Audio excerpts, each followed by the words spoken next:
Guys, welcome back to Smokestack Diesel channel. We got a 95 Jeep Wrangler. We're going to be changing the radiator in it, putting a fresh radiator in it. This particular radiator, we drained the coolant out of it, and when I went to screw the petcock back into it, it's just old and it snapped, so of course it won't seal up now. It's all right. The radiator had a bunch of trash in it. It's not going to hurt it at all to change it. It's been in there for a minute, so we're going to change the radiator in it. And I'll show you where the petcock is on how to drain it. This one is already drained, but I'll show you where to drain it at. All right, the drain is going to be down here on the passenger side.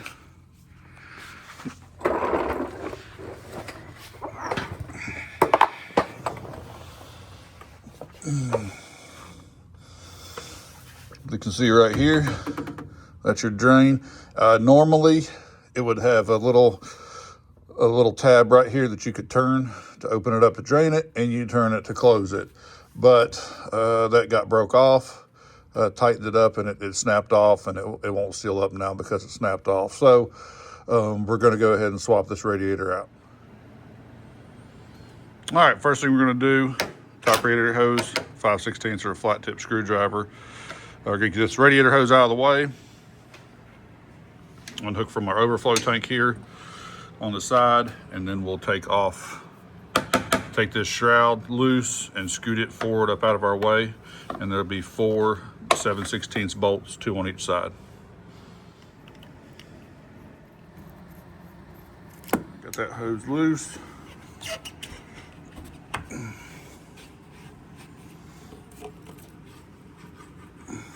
Just gonna set that out of the way. All right, we got some bolts, 7/16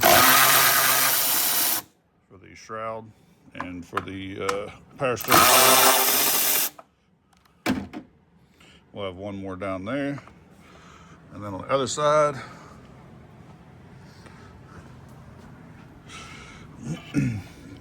one down here, up there, or one down here. All right, once you get all your bolts out of it, just kind of pick it up and move it to the back.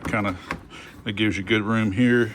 Now you can take your little radiator hose apart, take it loose, and then on the sides over here, we're going to have some more 7/16 bolts.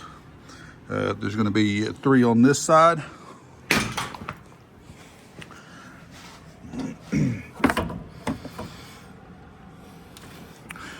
Here's one here. And it looks like there's 3 on this side as well. You can also remove this too if you want to. Kind of tilt it forward so it'll pass the fan blades down there and slide it up. And that'll be enough to get it out of your way as well to work a little bit more. Start taking the bolts out.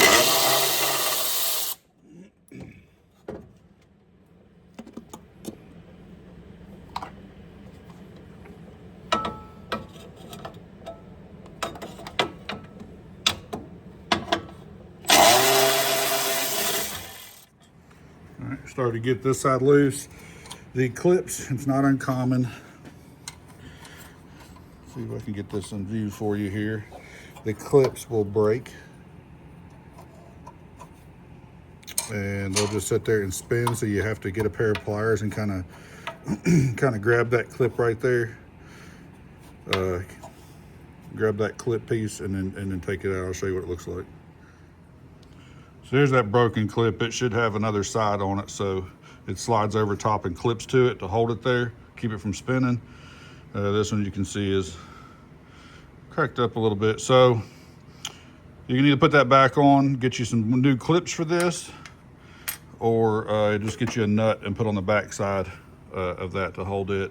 I don't know, we can see. Sometimes radiator come with new clips, we'll just have to see. I got everything's unbolted on the sides, the lines are unhooked. We don't have transmission lines on the bottom of it because this is a manual transmission, so we don't have to worry about that.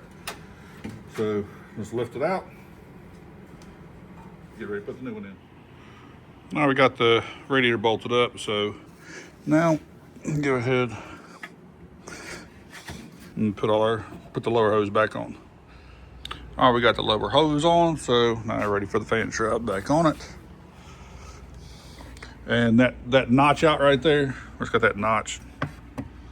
Kind of lean it back just a tad to past the fan there, and then like so. So just set it back up on it like so, and go ahead and just run all your bolts in. All right, so a little issue I've run into here, you might too, is where the factory bolts go in here. It's not threaded like it was on the other one. So you're gonna have to do 1/4-inch nuts with these to hold it on. Another reason why I don't like aftermarket stuff quite as well. So you can either do that, or if you see where that's mounted, if you wanted to take the time on it, you could actually take these off of the radiator here, the factory ones that have the that are already cut for those, and you could reuse this here on the new radiator. I'm pretty sure you could just bolt that right on. It should all be the same. All right, got the lines hooked back up to it, overflow tank hooked back up to it. Everything's tightened.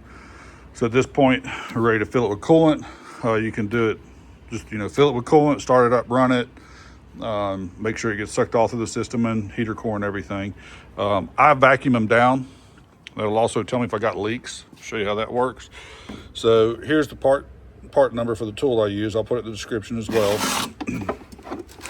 But it's a coolant vacuum filler. So you get the adapter.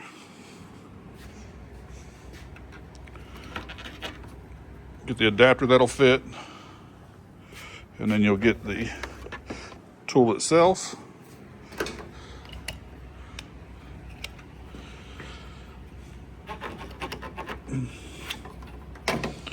Let's see. That adapter's pretty tight, so we might have to go down one. Try this one here.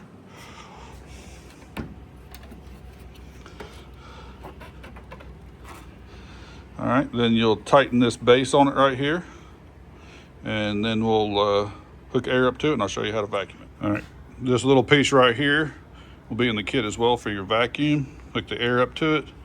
Make sure your valve is turned off to the suction of the coolant, and make sure your valve is open toward the cooling system. We'll open that up. Watch the gauge move, and then as it's vacuuming down,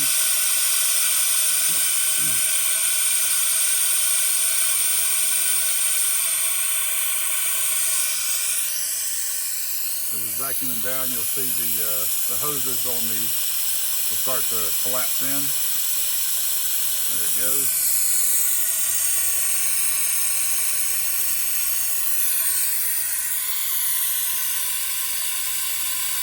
And every system's a little different on how much vacuum it actually pulls, but what we want to see is that vacuum pull, and then we want to see it hold that vacuum. If that needle starts shooting back around, we got a leak somewhere. So we'll cut this off here, cut this off here. So now we've cut the air off to the system. We just want to watch that needle for a little bit. It will move just a slight bit if it's leaking, around the fittings and stuff. But if the needle starts creeping about that speed around, you've got yourself a leak. So we'll just let it sit right there for a little bit. All right, I just poured up some antifreeze in a bucket. I got 3 gallons of coolant in the bucket here, just a green 50/50. We're still holding good. So we'll go ahead and unhook the air from it. Just get that out of the way. Unhook the vacuum piece off of it. So now all we're going to do is turn this valve on, and as your pressure starts getting into the positive, that's sucking the coolant into the system, so you don't have any air bubbles in the system.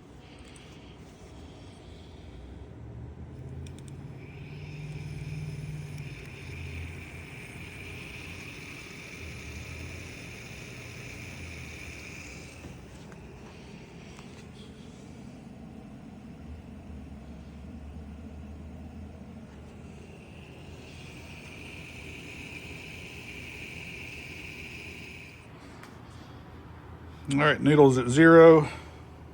You can see the coolant, it's kind of coming back and forth. That's meaning that it's pretty much done. You can open this up here,